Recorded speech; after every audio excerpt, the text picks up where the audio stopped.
I lost my wife to her best friend, not through some steamy affair or twisted betrayal, at least not in the way you'd expect. I lost her in the quietest, most insidious way possible, through words, whispers, and well-placed lies. Her name was Maya. To everyone else, she was the charming, supportive best friend. To me, she was just Claire's shadow, always there, always watching.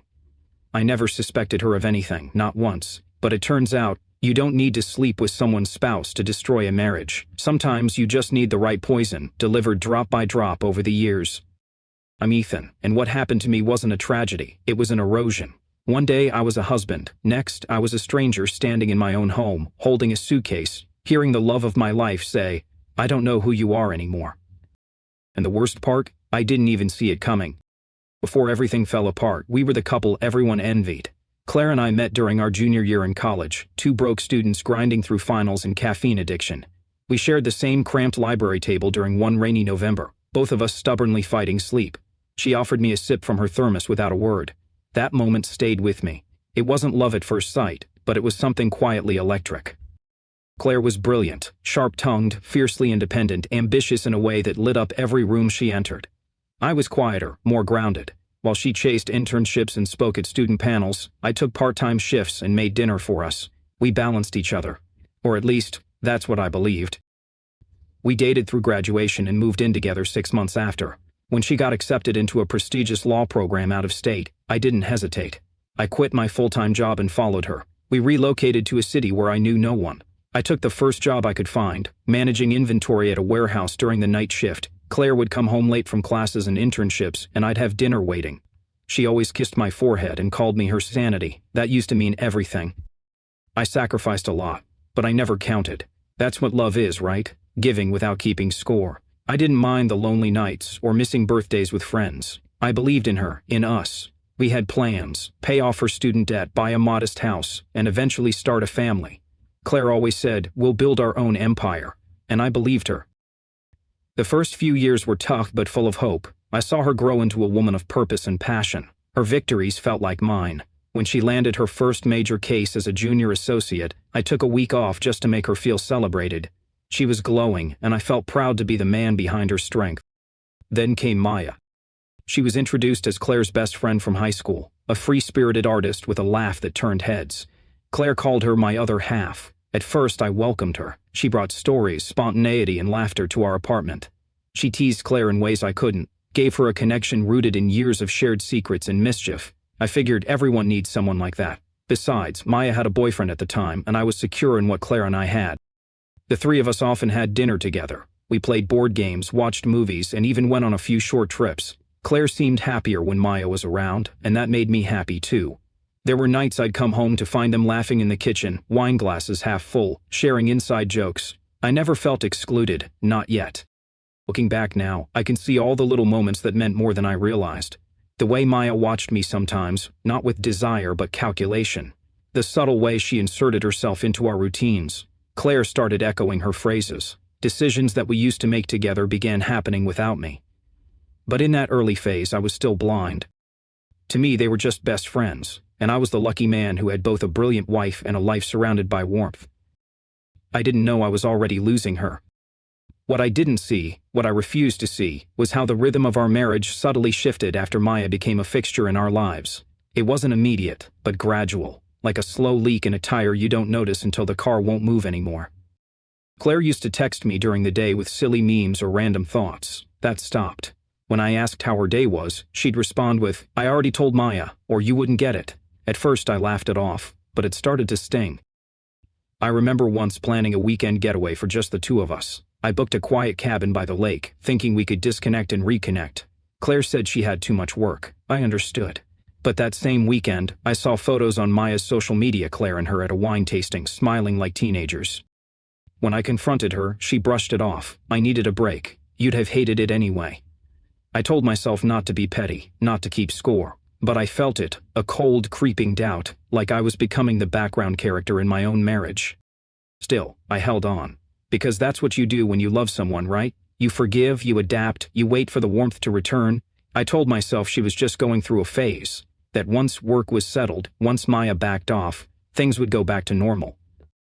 But normal was already gone, I just didn't know it yet.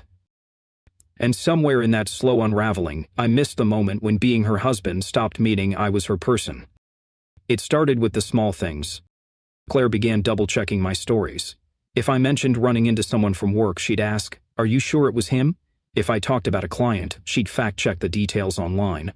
At first, I thought she was just tired, distracted, but then she started correcting me, often trying to make me smile by adding, "It wasn't malicious, but it chipped away at me."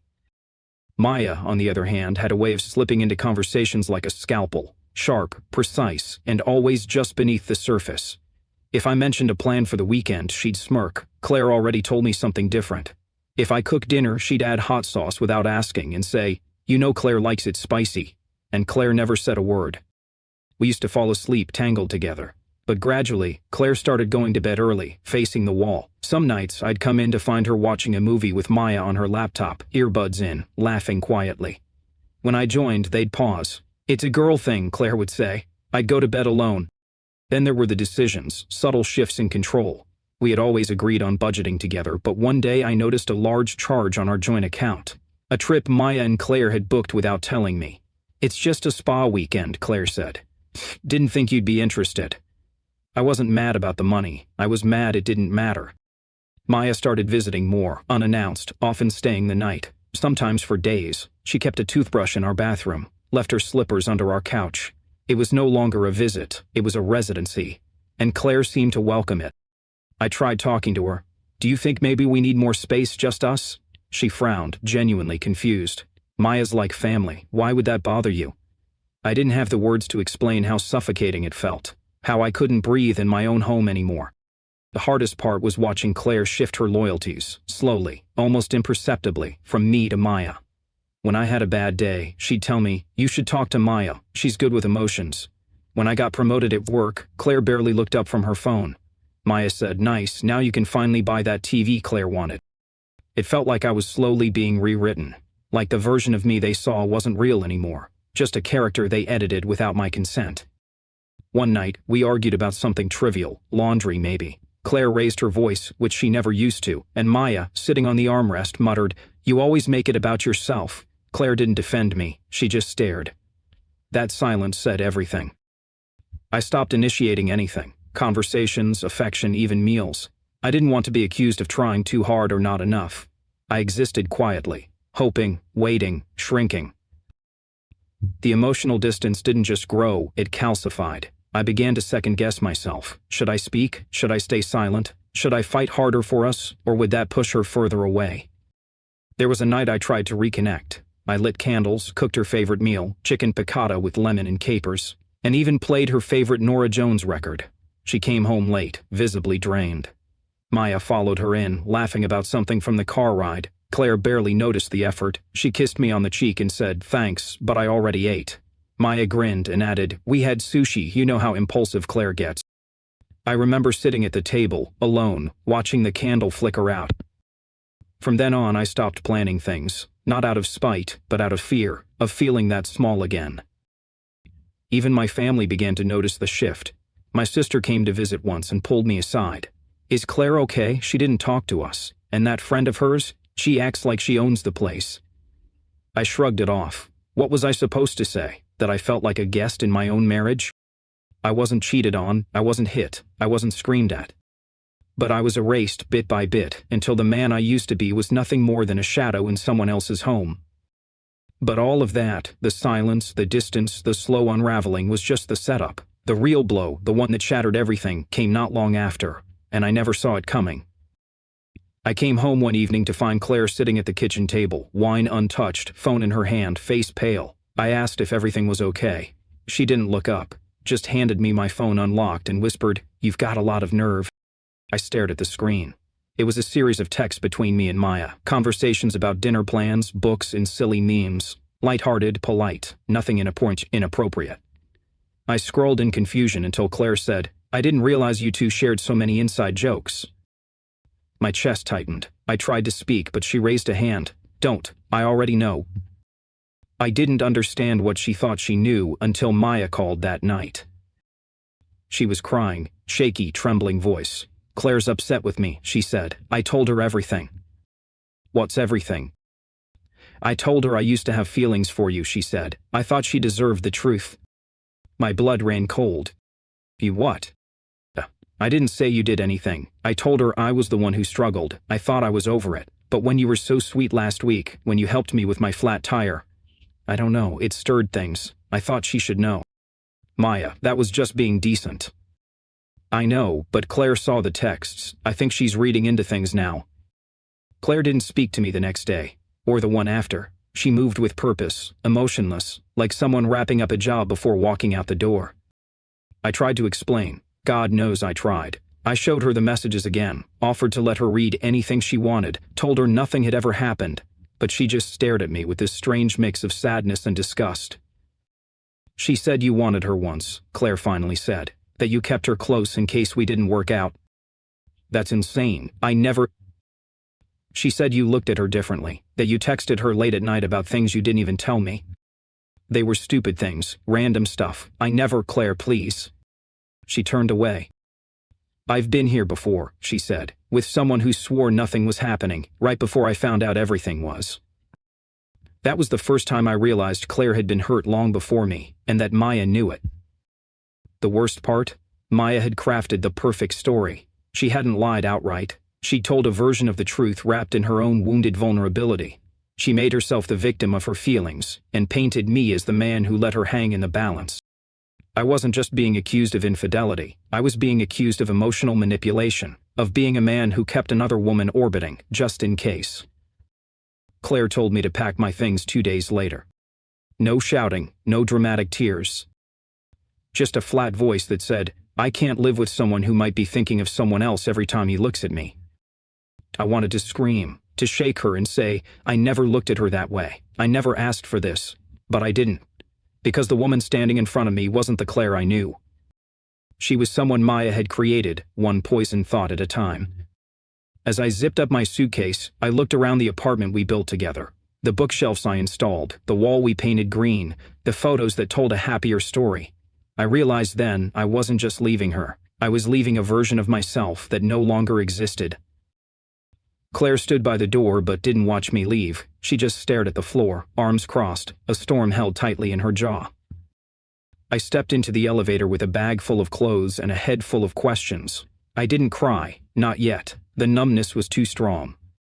I kept waiting for her to call, for a text, a question, a doubt. But silence was all I got.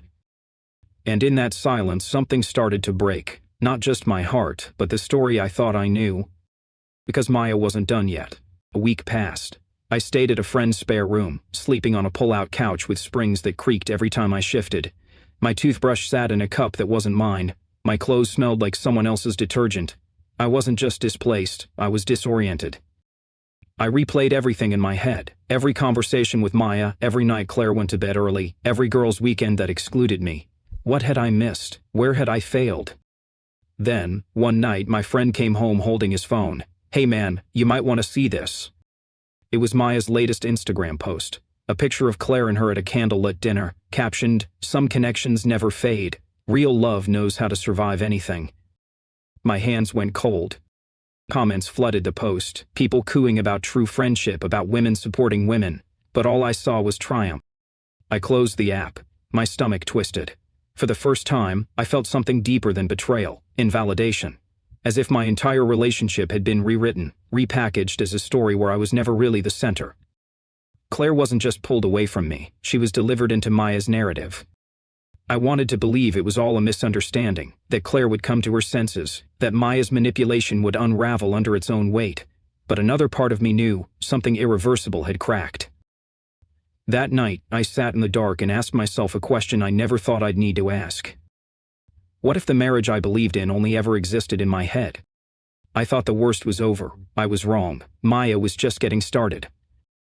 Grief isn't always loud. Sometimes it's the quiet mornings when you wake up forgetting what's happened, only to be crushed by it all over again. That's how it was for me, every single day. After Claire told me to leave, I moved into a one-bedroom Airbnb above a retired couple's garage. The ceilings were low, the water pressure weak, and the air smelled faintly of mothballs. It didn't matter. I barely noticed anything. I was too busy replaying every conversation I'd ever had with Claire, searching for the moment it all went wrong. I didn't eat much.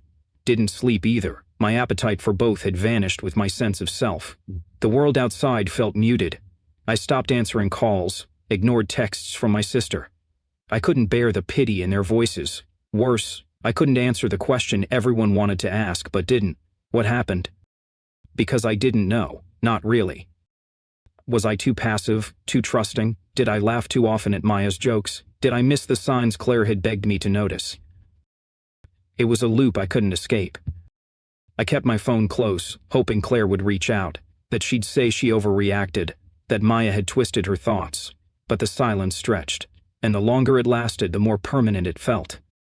One night, after my third drink and what felt like the 1,000th scroll through old photos, I called Nick, an old college friend who'd always been a straight shooter. "Man," he said after listening to my messy retelling, "you've got to stop thinking this was all your fault." "But what if it was?" I said. "What if I didn't love her the right way? What if I gave Maya a reason to think?" "Ethan, stop. Listen to yourself. You're trying to find logic in someone else's manipulation." He paused. "Let me ask you something. When did things between you and Claire really start to shift?" I thought about it. A couple of years ago, maybe. Around the time Maya started. "Exactly," he said. "Wasn't that also when Claire started changing, getting colder?"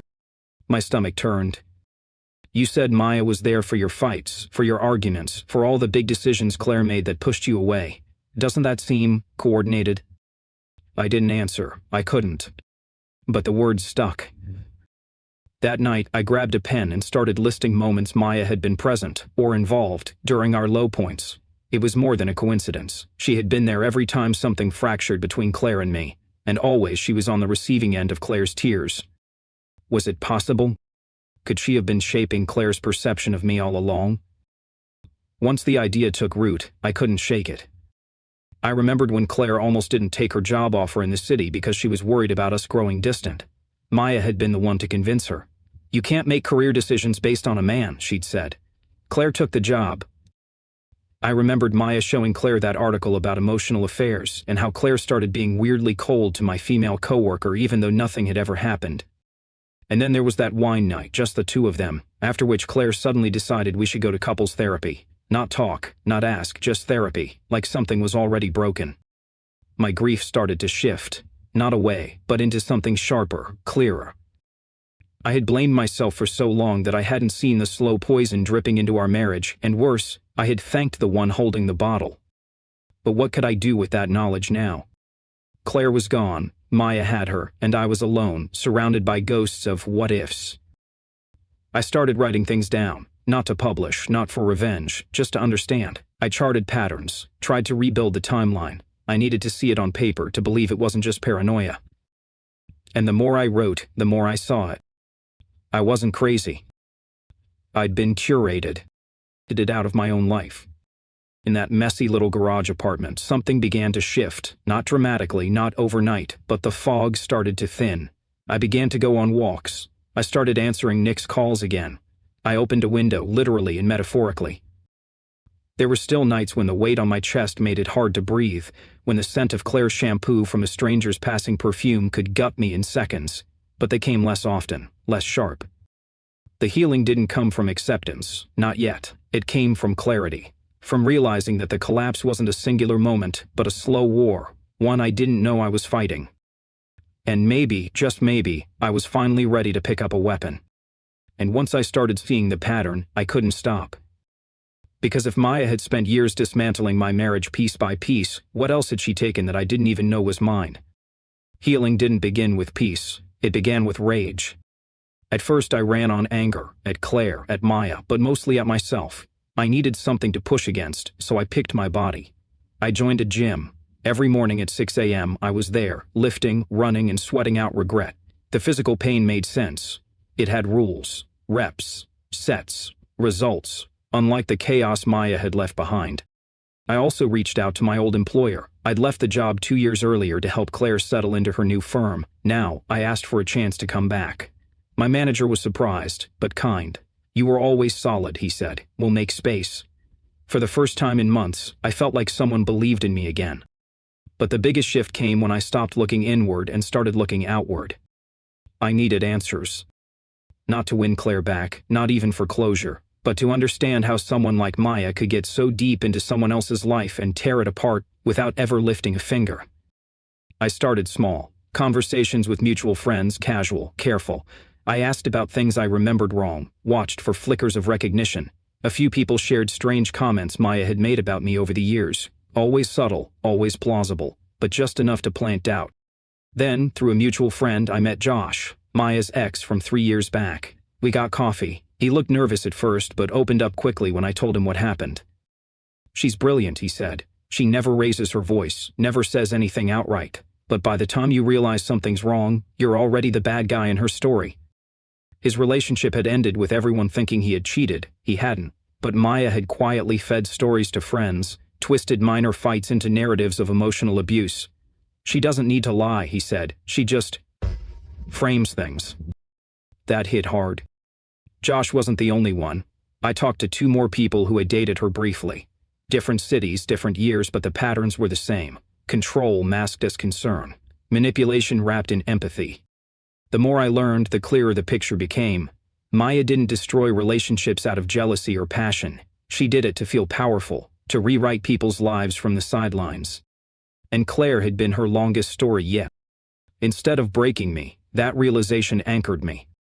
I started journaling again, tracking not just the pain but the growth. I saw a therapist. I showed up at work early. I ate better, slept deeper. Bit by bit, the version of me I used to admire began to return. Stronger. Calmer. Good folk. People noticed. Nick told me I looked dangerous in a good way. My sister said, "You finally sound like you again." And I felt it too. But I wasn't done.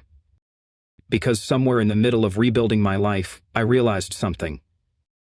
Maya hadn't just taken Claire. She had taken my voice. And I was ready to take it back. So I kept going.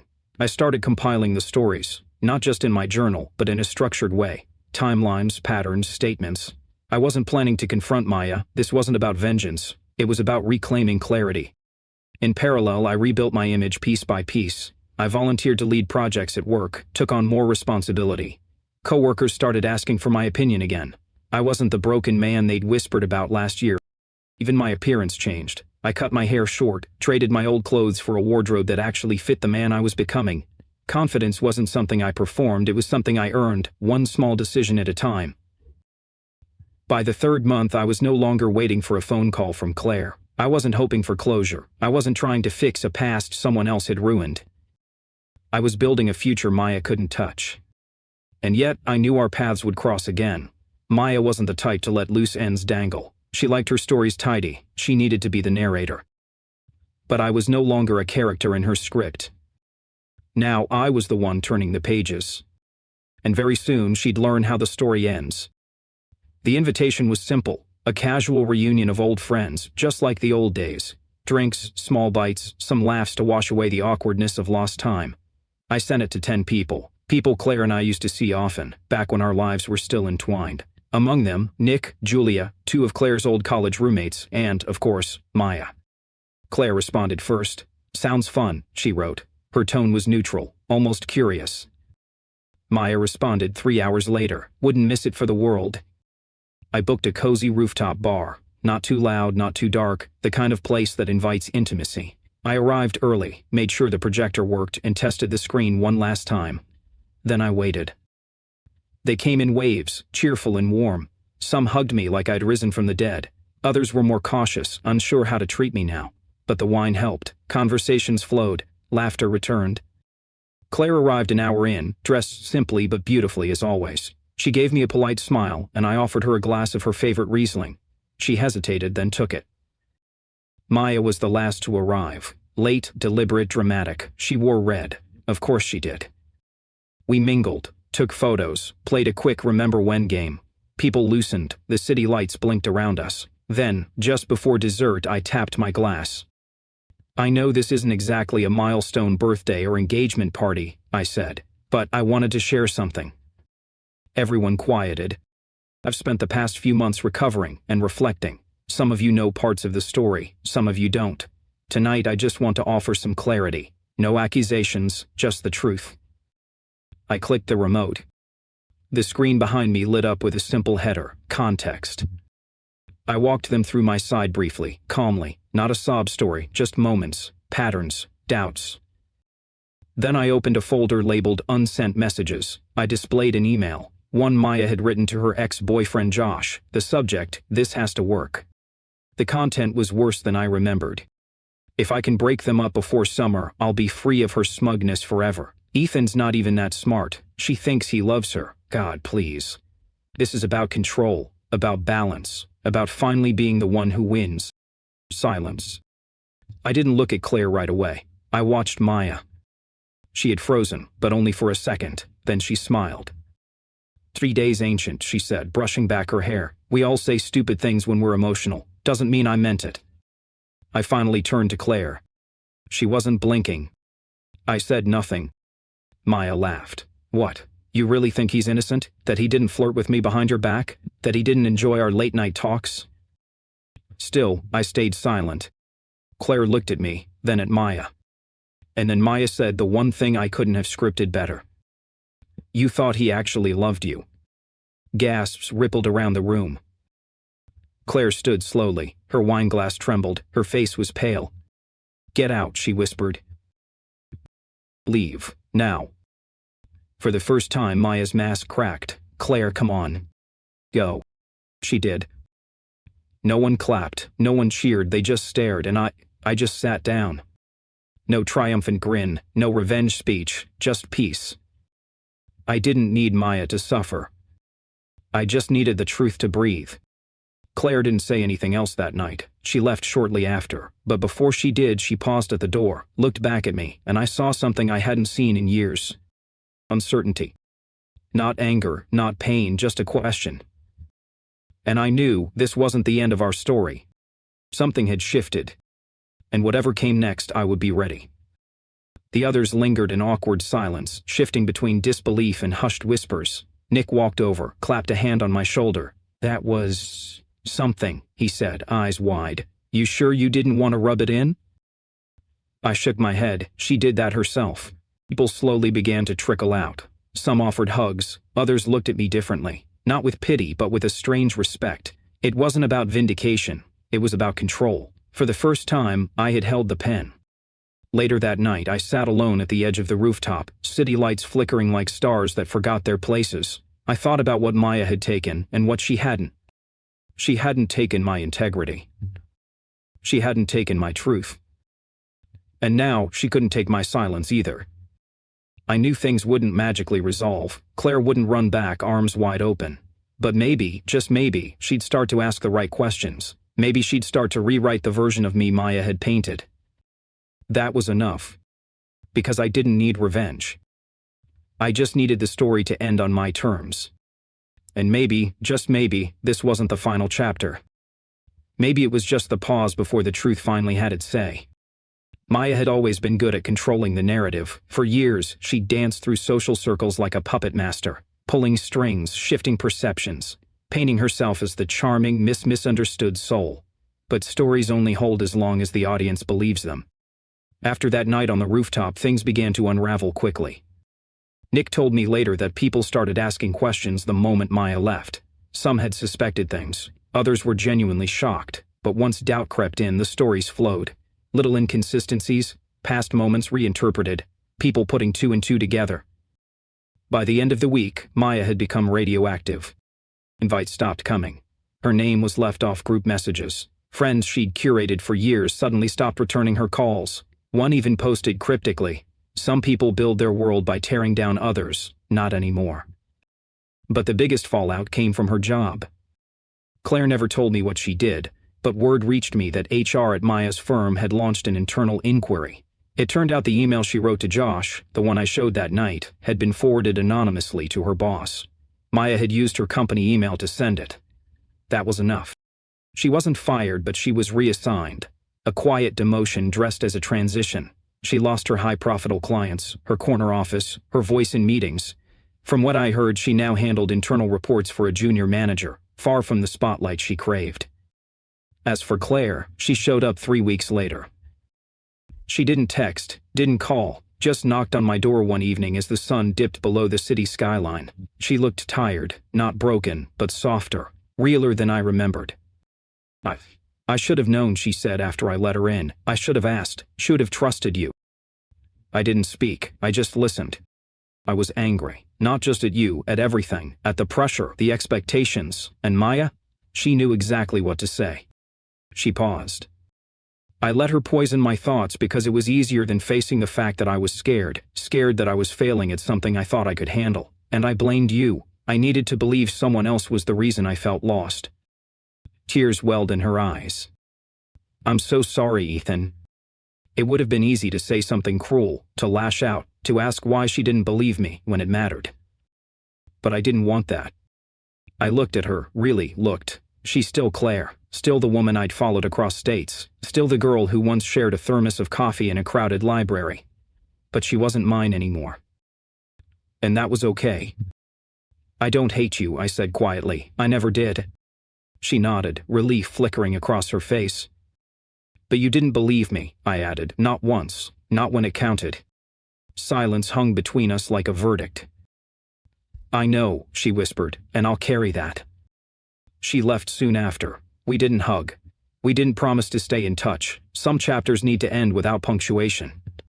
And as the door clicked shut, I didn't feel regret. I felt peace. Because sometimes, justice doesn't come with fireworks or applause. Sometimes it's just the quiet satisfaction of truth settling into its rightful place.